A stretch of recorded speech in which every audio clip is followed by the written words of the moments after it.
بسم اللہ الرحمن الرحیم۔ السلام علیکم ناظرین، میں ہوں جی ایم جمالی اور آپ دیکھ رہے ہیں ڈیجیٹل کے سب سے بڑے چینل نیوز پاکستان کا پروگرام اے ٹو زی۔ ناظرین، پارلیمنٹ ہاؤس اسلام آباد سے آج ایک مرتبہ پھر دھماکہ خیز خبر سامنے آئی ہے۔ اسپیکر قومی اسمبلی راجہ پرویز اشرف نے پاکستان تحریک انصاف کے مزید 45 ارکان اسمبلی کے استعفے منظور کر لیے ہیں۔ اسپیکر قومی اسمبلی کی جانب سے پی ٹی آئی کے جن اراکین اسمبلی کے استعفے منظور کیے گئے ہیں، ان میں جنید اکبر، عثمان ترکی، مجاہد علی، ارباب عامر ایوب، اندلیب عباس، ملکہ بخاری، حیدر علی خان، سلیم الرحمن، صاحبزادہ سبقت اللہ، محبوب شاہ سمیت دیگر کے استعفے شامل ہیں۔ اس کے بعد قومی اسمبلی میں پاکستان تحریک انصاف کے ارکان اسمبلی کی مجموعی تعداد صرف 35 رہ گئی ہے۔ اسپیکر قومی اسمبلی راجہ پرویز اشرف نے استعفے منظوری کے بعد مزید کارروائی کے لیے انہیں الیکشن کمیشن آف پاکستان بھجوا دیا، جہاں سے ان تمام اراکین کو ڈی نوٹیفائی بھی کر دیا گیا۔ جی ناظرین، یہاں یہ وضاحت ضروری ہے کہ 3 روز قبل بھی اسپیکر قومی اسمبلی راجہ پرویز اشرف نے شیخ رشید سمیت پاکستان تحریک انصاف کے 35 ارکان کے استعفے منظور کیے تھے، جس کے بعد الیکشن کمیشن نے ان ارکان کی رکنیت ختم کر کے سیٹوں کو خالی قرار دے دیا تھا۔ اس سے قبل جن ارکان قومی اسمبلی کے استعفے منظور کیے گئے تھے، ان میں وفاقی وزیر پرویز خٹک، قاسم سوری، اسد عمر، اسد کیسر، علی امین گنڈاپور، نور الحق قادری، عطا اللہ، راجہ خرم نواز، عمران خٹک، شیخ رشید، مراد سعید، عمر ایوب خان، شہریار آفریدی، حماد اظہر، شفقت محمود، عامر ڈوگر، فواد چودھری، شاہ محمود قریشی، زرتاج گل، علی زیدی، عالیہ حمزہ اور کمل شوزیب شامل ہیں۔ یاد رہے کہ اسپیکر قومی اسمبلی نے جولائی 2022 میں بھی پی ٹی آئی کے 11 اراکین قومی اسمبلی کے استعفے منظور کیے تھے۔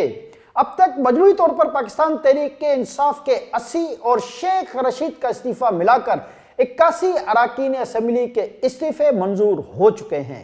جی ناظرین، ادھر آج پاکستان تحریک انصاف نے اپنے مزید 35 اراکین اسمبلی کے استعفوں کی منظوری کے بعد مطالبہ کیا ہے کہ ان کے باقی ماندہ ارکان اسمبلی کے استعفے بھی فوری طور پر منظور کیے جائیں۔ اس سلسلے میں سابق وفاقی وزیر خارجہ شاہ محمود قریشی کی سربراہی میں پی ٹی آئی کا وفد اسپیکر قومی اسمبلی کے چیمبر پہنچا، تاہم راجہ پرویز اشرف اپنے چیمبر میں موجود ہی نہیں تھے۔ اس موقع پر پی ٹی آئی کے رہنماؤں نے پارلیمنٹ ہاؤس کے باہر میڈیا سے گفتگو کرتے ہوئے اپنے رد عمل کا اظہار کیا۔ شاہ محمود قریشی، اسد کیسر اور فواد چودھری سمیت دیگر رہنماؤں نے اسپیکر قومی اسمبلی کی طرف سے اچانک استعفوں کی منظوری کے عمل پر اپنے غم و غصے کا اظہار کرتے ہوئے کہا کہ اسپیکر قومی اسمبلی نے ہمیں اسمبلی میں بلوایا تھا۔ انہوں نے کہا کہ میں ایسے استعفے منظور نہیں کر سکتا۔ کیا جن کے استعفے منظور کیے گئے انہیں اسپیکر نے بلایا تھا؟ ان رہنماؤں کا کہنا تھا کہ یہ سب غیر قانونی عمل ہے، جمہوریت کے نام پر مذاق ہے۔ ہم چاہتے تھے کہ ہمارے جو ایم این ایز ہیں وہ اسمبلی جائیں۔ جی ناظرین، اس موقع پر ہمارا اس پلیٹ فارم سے شاہ محمود قریشی، اسد کیسر، فواد چودھری سمیت پی ٹی آئی کے تمام اراکین اسمبلی سے ایک سوال ہے کہ جب گزشتہ 8 ماہ سے سپریم کورٹ آف پاکستان سمیت تمام ادارے اور سیاسی جماعتیں پی ٹی آئی اراکین اسمبلی سے بار بار درخواست کر رہی تھی کہ پی ٹی آئی کے ارکان قومی اسمبلی جا کر اپنے سیاسی مسائل حل کریں اور سیاسی معاملات کو سیاسی فورم پر حل کیا جائے، تو اس وقت پی ٹی آئی کے ارکان اسمبلی کا جذبہ جمہوریت کہاں تھا اور اس وقت انہیں آئین و قانون کی بالادستی کا خیال کیوں نہیں آیا؟ کیونکہ اس وقت عمران خان کی ترجیحات کچھ اور تھیں اور اب ان کی ترجیحات بدل چکی ہیں۔ اس سے اندازہ ہوتا ہے کہ پی ٹی آئی میں جمہوریت نام کی کوئی چیز ہی نہیں، بس ایک شخص حاکمیت بلکہ ڈکٹیٹرشپ رکھتا ہے۔ جی ناظرین، ملک کی موجودہ سیاسی صورتحال دیکھ کے ایسا محسوس ہو رہا ہے کہ حکومت نے پی ٹی آئی کو سیاسی طور پر مکمل پسپا کرنے کا فیصلہ کر لیا ہے،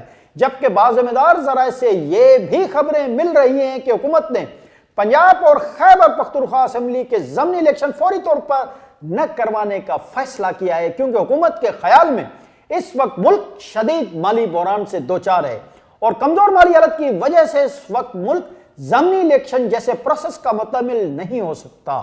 بعض ذرائع سے یہ بھی خبریں مل رہی ہیں کہ ملک میں مالیاتی ایمرجنسی لگانے پر بھی غور کیا جا رہا ہے۔ واضح ہے کہ اگر ملک میں مالیاتی ایمرجنسی لگا دی جائے تو پھر انہیں آئینی اعتبار سے قومی اور صوبائی اسمبلیوں کے الیکشن کو کچھ عرصے کے لیے مؤخر کیا جا سکتا ہے، یعنی یہ عمل غیر آئینی نہیں ہوگا۔ ذرائع کا کہنا ہے کہ حکومت مالی ایمرجنسی لگا کر ملک میں قومی اور صوبائی اسمبلیوں کے الیکشن اکتوبر 2023 کے بجائے اکتوبر 2024 میں کروانے پر غور کر رہی ہے۔ تاہم اس سلسلے میں ابھی تک کوئی حتمی فیصلہ سامنے نہیں آیا ہے، لیکن حکومتی طرز عمل کی وجہ سے پاکستان تحریک انصاف کے رہنماؤں میں بہت زیادہ تشویش اور بے چینی پائی جاتی ہے۔ دوسری طرف اس معاملے پر اسٹیبلشمنٹ کے حلقے کیا سوچ رہے ہیں یہ ابھی واضح نہیں ہے۔ تاہم بعض سینئر صحافی ملک میں ماشاء اللہ لگانے جانے کی باتیں بھی کر رہے ہیں۔ حکمران اتحاد کی اہم جماعت پاکستان پیپلز پارٹی کے رہنماؤں نے بار بار اس بات کی وضاحت کی ہے کہ اگر ملک میں ماشاء اللہ لگایا گیا یا کوئی بھی غیر آئینی عمل کیا گیا تو پاکستان پیپلز پارٹی اس کی بہت شدت سے مزاحمت کرے گی اور ہمیشہ کی طرح ماشاء اللہ کے خلاف سخت مزاحمت کی جائے گی، جبکہ مسلم لیگ نون اور مولانا فضل الرحمان کی طرف سے بھی ملک میں ماشاء اللہ کی صورت میں سخت مزاحمت کے اشارے مل رہے ہیں۔ ناظرین، دوسری طرف موجودہ حکومت ملک کی معاشی صورتحال کو بہتر بنانے کے لیے مسلسل کوششیں جاری رکھے ہوئے اس سلسلے میں آج اسلام آباد میں روس کے وزیر توانائی کی قیادت میں پاکستان کے دورے پر آئے ہوئے وفد نے پاکستان اور روس کے مابین مختلف شعبوں میں تعاون کے معاہدوں پر دستخط کیے ہیں۔ دریں اثنا روس سے سستا تیل اور LNG کی خریداری کے معاملے پر پاک روس بین الحکومتی کمیشن کے ترجمان وزارتی سطح کا اجلاس بھی ہوا ہے، جس میں اہم پیش رفت ہوئی ہے۔ پاکستانی وفد کی صدارت وفاقی وزیر اقتصادی امور ایاز صادق نے، جبکہ روس کے وفد کی نمائندگی روس کے وزیر توانائی نے کی۔ بتایا جا رہا ہے کہ پاکستان اور روس بین الحکومتی کمیشن اجلاس کے بعد دستاویزات پر دستخط کر دیے گئے ہیں۔ پاکستان اور روس کے درمیان کسٹم کے شعبے میں تعاون کے معاہدے پر بھی دستخط ہوئے، جبکہ دونوں ممالک کے درمیان کسٹم سے متعلق ڈیٹا شیئرنگ کا معاہدہ بھی ہوا ہے۔ اس کے علاوہ پاکستان سول ایویشن اتھارٹی اور روسی متعلقہ اتھارٹی کے درمیان تعاون کے معاہدے پر بھی دستخط کیے گئے ہیں۔